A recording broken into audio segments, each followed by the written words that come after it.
नव दुनिया, सिर्फ सच, निडर और निष्पक्ष। मैं राजू रंजन दुबे।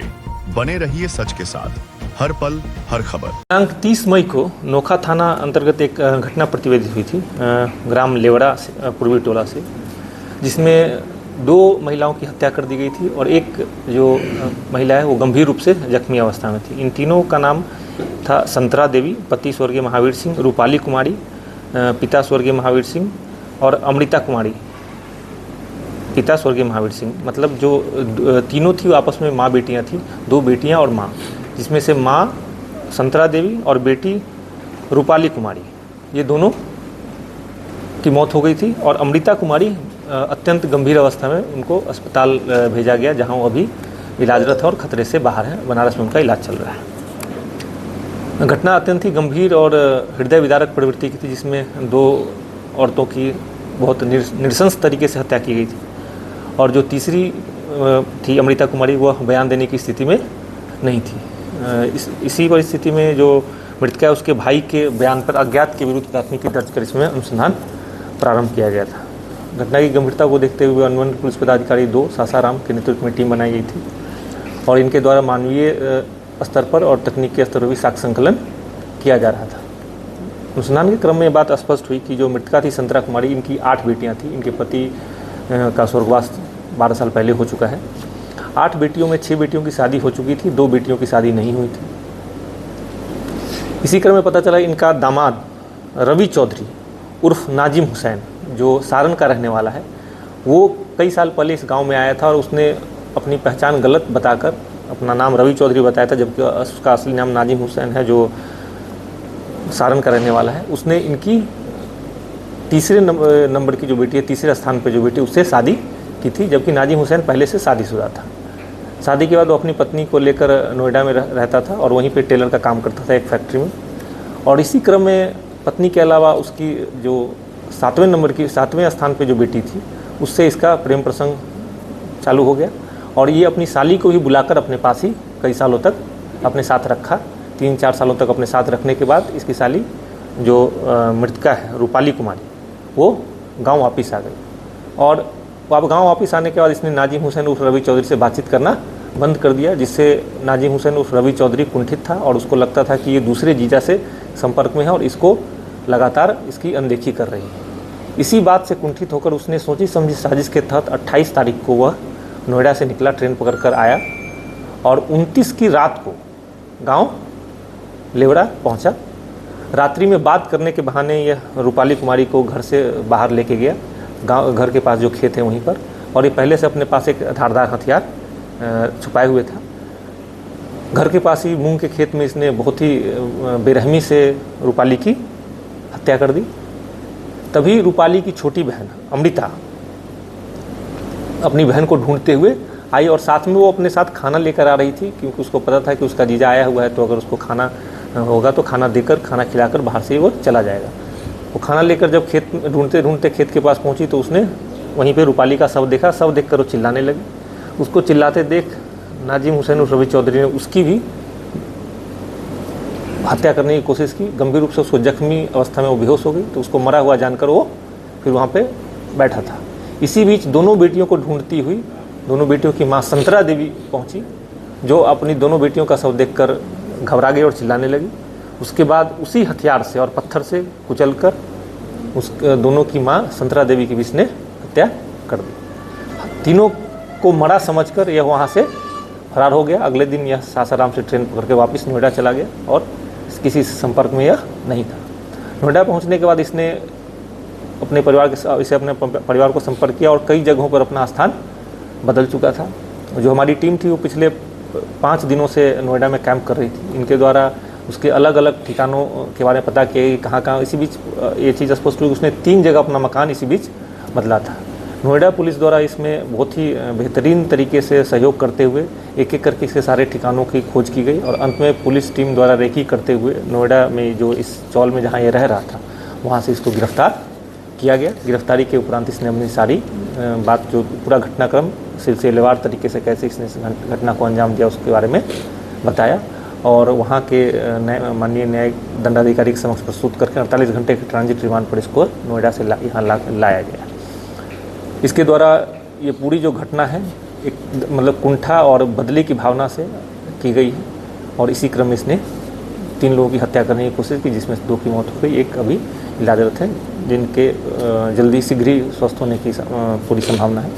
और चूँकि इस घटना में पूरी टीम द्वारा बेहतरीन तरीके से अनुसंधान करके कम से कम समय में एक दूसरे राज्य से एक सघन इलाके से छापेमारी करके इस टीम को पकड़ा गया है, इसलिए इस पूरी टीम को पुरस्कृत किया जाएगा और अगले 15 दिनों के अंदर इस कांड में अनुसंधान पूर्ण करके माननीय न्यायालय में आरोप पत्र समर्पित किया जाएगा और स्पीडी ट्रायल चलवाकर इसमें तुरंत सजा कराने के लिए पूरा प्रयास हमारी टीम द्वारा किया जाएगा। आज कोरीगोला थाना क्षेत्र में एक व्यक्ति के गोली लगने से जख्मी होने की सूचना प्राप्त हुई, जिसमें सुग्रीव यादव जो बेलागढ़ी का रहने वाला, उसके जख्मी होने की बात की सूचना पुलिस को मिली थी। सुग्रीव से संपर्क करने पर उसका जहां इलाजरत था बताया गया कि उसके गांव में गोलीबारी की घटना हुई है जिसमें वो जख्मी हो गया। उसके कुछ देर बाद यह सूचना प्राप्त हुई कि नोखा थाना अंतर्गत एक व्यक्ति की गोली मारकर हत्या कर दी गई। तो तुरंत एएसपी डिहरी भी घटनास्थल पर पहुंचा और उसके थोड़ी देर बाद मैं भी नोखा में जो घटनास्थल था वहाँ पहुंचा। उसके बाद यह स्पष्ट हुआ कि दोनों अलग अलग घटनाएं नहीं थी, घटना एक ही थी जो कोरीगोला थाना क्षेत्र में जो बेलागढ़ी गांव है वहाँ हुआ था। दरअसल पूरे घटनाक्रम ऐसा है कि बेलागढ़ी गांव के रहने वाले 2 व्यक्ति सुरेंद्र यादव और विनोद यादव, इनके बीच पिछले कुछ महीने एक मंदिर के पास रास्ते को लेकर विवाद हुआ था। उसी विवाद को लेकर पंचायती के लिए सुरेंद्र यादव द्वारा अपनी पत्नी के भाई गांधी यादव, जो कि कृष्णापुर के रहने वाले, नोखा थाना क्षेत्र के रहने वाले, उनको अपने गांव में बुलाया गया था, जिस संबंध में एक दिन पहले परसों यानी पंचायती वगैरह होकर मामला सुलझ गया था। उसके बाद कल सुबह विनोद यादव के घर के पास ये लोग कुछ आपत्तिजनक हरकतें कर रहे थे, नशा वगैरह कर रहे थे, जिसके बाद विनोद यादव द्वारा मना किया गया। उसके बाद गांधी अपने गांव गया और अपने भतीजे, बेटे और एक शिश्रित गांव का एक व्यक्ति के साथ अपने वैगन में हथियार लेकर आया और विनोद यादव पे लोग गोलीबारी करने लगे। क्योंकि ये नशे में थे, इनके द्वारा जो गोलीबारी की गई उसमें वहाँ एक जो सोलर पैनल लगा हुआ है उसमें गोली लगी, वहाँ पे उसके निशान मौजूद हैं। इनके द्वारा हथियार से गोलीबारी की गई, जिस क्रम में 2 गोली इन्हीं के पक्ष के 2 लोग, एक सुग्रीव जिसके भाई की शादी इनकी गांधी यादव की बेटी से तय हो चुकी थी, उसको लगी, जो बीच बचाव करने आया था, और एक इनका भतीजा जयप्रकाश, गोली उसको लगी। सुग्रीव वहीं पे रह गया, लेकिन जयप्रकाश को लोग उसी वैगन आर गाड़ी में लेकर वहाँ से भाग गए, क्योंकि ग्रामीणों द्वारा इनके ऊपर ईंट पत्थर चलाया जाने लगा। इनको पकड़ने की कोशिश की गई, जिसका वीडियो भी पुलिस को प्राप्त हुआ है, जिसमें ये लोग वैगन आर गाड़ी में जिसका शीशा कांच टूटा हुआ है लेकर भागते हुए दिखाई दे रहे हैं। इसी क्रम में रास्ते में जयप्रकाश की मौत हो गई। उसके बाद जयप्रकाश के शव को ले जाकर नोखा थाना अंतर्गत रखकर और यह हल्ला करके और यह अफवाह उड़ाने की कोशिश की गई कि अज्ञात अपराधियों द्वारा यहाँ आकर इसकी गोली मारकर हत्या की गई, जबकि वास्तविकता यह थी कि यह घटना पूरा जो घटनाक्रम है कोरीगोला थाना क्षेत्र के बेलागढ़ी गांव में ही हुआ था।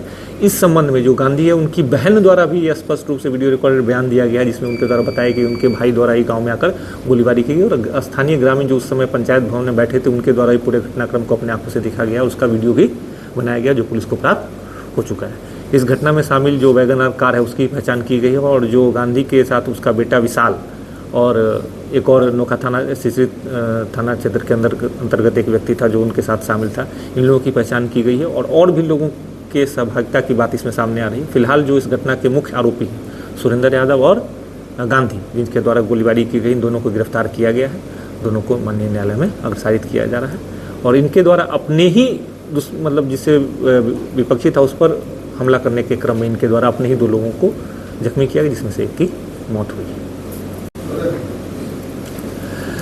4 जून को थाना शिवसागर को अजय कुमार सिंह के द्वारा यह सूचना दी गई कि उनकी स्कॉर्पियो जिसका निबंधन संख्या BR02 PA 6136 है, जिसके वो मालिक हैं, वो उनके घर पर खड़ी है। उस गाड़ी का चालान और उस गाड़ी का जो ये चालान यहाँ पे कट रहा है। उनके द्वारा बताएगी कि उनकी गाड़ी उन्होंने नई गाड़ी एजेंसी से ली है और एक दूसरी गाड़ी जिसका चालान कट रहा है वो फर्जी है और ये इस गाड़ी की गतिविधि शिवसागर टोल प्लाजा के आसपास पाई जाने की बात भी उनके द्वारा बताई गई। इस सूचना के आधार पर थाना शिवसागर द्वारा टोल प्लाजा में जो गाड़ी का निबंधन संख्या था उसको दिया गया ताकि इस गाड़ी की गतिविधि पर नज़र रखा जा सके। इसी के क्रम में दिनांक 6 तारीख को थाना शिवसागर को प्राप्त हुई कि ये जो गाड़ी उपयोग करने वाला व्यक्ति वो टोल प्लाजा की तरफ मूव कर रहा है इस गाड़ी को रोका गया और उसके चालक जो संजय कुमार है, जो अहिराव सासाराम मुफस्सिल थाना क्षेत्र के रहने वाले हैं, उनको उस गाड़ी के साथ पूछताछ के लिए लाया गया। उनके द्वारा बताया गया कि यह गाड़ी उन्होंने हरेराम प्रसाद पिता रामप्रीत यादव जो मानिकपुर धनरुआ थाना जिला पटना के रहने वाले हैं, उनसे खरीदी गई है। इस क्रम में कई चीज़ें निकल कर सामने आई। जो संजय कुमार इनके द्वारा बताया गया कि ये गाड़ी इन्होंने पटना में एक सेकेंड हैंड गाड़ियों का जो शोरूम है वहाँ से लिया गया है। उस शोरूम के मालिक को भी नोटिस देकर पूछताछ की गई है। उसके द्वारा बताया कि 5 साल पहले उसने एक दूसरे व्यक्ति से ली थी, वो दूसरे व्यक्ति ने। इस क्रम में कुल मिलाकर अभी तक 5 व्यक्तियों की संलिप्तता के संबंध में पुलिस बैक ट्रैक करके पहुंच पाई है।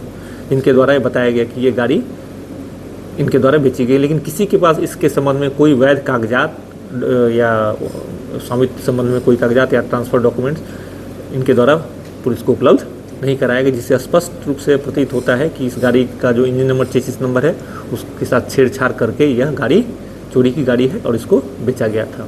और इस पूरे घटना में शोरूम का जो सेकेंड हैंड गाड़ियों का शोरूम संचालक है, उसकी क्या भूमिका है, इस संबंध में उनको नोटिस टाइमला कराया गया। उनको इसी सप्ताह में पूछताछ के लिए बुलाया जा रहा है और पूछताछ करने के उपरांत जो इसमें अक्सर कार्रवाई होगी वो की जाएगी। ऐसी घटना कुछ दिन पहले तिलोसू थाना अंतर्गत भी एक प्रतिवेदी थी, उसमें भी एक ऐसी गाड़ी पकड़ी गई थी जिसमें उसका जो असली जो निबंधन संख्या उसके जो वाहन मालिक है वो यूपी के रहने वाले थे। उनके द्वारा थाना को सूचना दी गई कि उनके नंबर की गाड़ी इस थाना क्षेत्र में घूम रही है। उसमें भी उस गाड़ी को जब्त करके उसके मालिक को, उसके पास भी कोई वैध कागजात नहीं थे, उसको जेल भेजा गया था। तो इस तरह के कई मामले अभी संज्ञान में आ रहे हैं कि जो असली गाड़ी है उनका नंबर प्लेट इस्तेमाल करके इंजन नंबर चेसिस नंबर भी अल्टरेशन करके चोरों द्वारा ऐसी गाड़ियां बेची जा रही हैं और ऐसी गाड़ियां सड़कों पे घूम रही हैं। तो आम लोगों से भी अपील है कि इस तरह का उनके मामले में संज्ञान में कोई मामला आता है कि उनकी गाड़ी घर पे खड़ी है और उसकी गाड़ी का चालान कहीं और कट रहा है या किसी भी तरह का उस गाड़ी के संबंध में कोई ट्रांजैक्शन की सूचना उनको मिलती है तो तुरंत पुलिस को सूचना दें, ताकि इस तरह कोई भी संगठित गिरोह या संगठित अपराध इस तरह का जो किया जा रहा है उसके विरुद्ध विधि सम्मत कार्रवाई की जा सके और ऐसी घटनाओं पर रोक लग सके। बीते माह 18 मई को आप सबको बताओ सासाराम टाउन के सागर थाना क्षेत्र में एक शहबाज आलम की हत्या कर दी गई थी। इसका शव सागर टीओपी थाना क्षेत्र से एक दलदली इलाके से बरामद किया गया था। घटना प्रतिबिंबित होने के दिन ही इस घटना में शामिल मुख्य 4 अभियुक्तों को गिरफ्तार कर लिया गया था। उसके बाद अग्रिम अनुसंधान में कुल मिलाकर इस पूरे घटनाक्रम में 9 लोगों की संलिप्तता सामने आई थी, जिसमें से 4 लोगों को घटना प्रतिवेदी सब बरामद होने के साथ की रात्रि को ही गिरफ्तार किया गया था, जिनकी निशानदेही पर सब बरामद हुआ था। उसके बाद भी और जो घटना में शामिल 3 लोग हैं उनकी गिरफ्तारी की जा चुकी है। कुल मिलाकर अभी तक इस पूरे घटनाक्रम में 7 लोग, राहुल कुमार, पेशर संतोष चौधरी, बिट्टू बघेल पिता रामाशीष बघेल, लवकुश बघेल, राहुल कुमार, छठू चौधरी, दिलशाद गद्दी और विक्रमा कुमार उर्फ टमाटर, इन सब की गिरफ्तारी की जा चुकी है और सिर्फ 2 अभियुक्त वकील राम और अंशु कुमार की गिरफ्तारी इस मामले में बची हुई। इन दोनों की गिरफ्तारी के साथ इस कांड में अनुसंधान पूर्ण हो जाएगा और सारे अभियुक्तों की गिरफ्तारी के बाद इस कांड में आरोप पत्र दाखिल कर कार्रवाई इसमें की जाएगी। और उस दिन घटना के बाद अभियुक्तों की गिरफ्तारी होने के बावजूद बेवजह पुलिस के साथ विवाद खड़ा करने वाली जो घटना की गई थी, उस घटना में भी शामिल लोगों की पहचान की गई। उनके विरुद्ध भी जो कठोरतम विधि सम्मत कार्रवाई हो शीघ्र ही की जाएगी और इसमें आगे जो उनके सहयोगी हैं उन पर भी निरोधात्मक कार्रवाई की जाएगी।